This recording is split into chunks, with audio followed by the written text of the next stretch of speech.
A business plan is important because it helps you get started on the right foot. It helps you organize where you're going to be getting funding. It helps you determine a structure and also maybe avoid some long-term mistakes by getting ahead of them.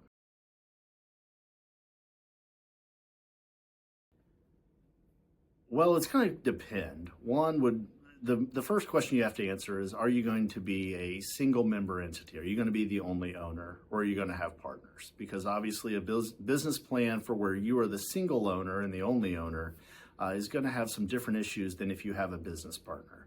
But a lot of times when we're looking at a business plan, we're looking at where's funding coming from, how are we resolving disputes, what does dispute resolution look like, and how are we going to address selling or possibly buying membership interests later on if we have a partner.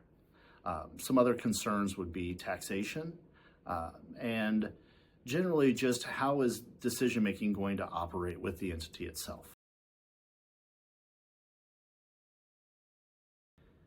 I equate this a little bit to estate planning for individuals, which would be anytime there's a major life change with the business owner, especially in a single owner entity, or even in a partnership or another type of ownership where there's multiple owners, if the circumstances of one of the owners changes, it's probably a good time to take a look at what is the overall structure of that company.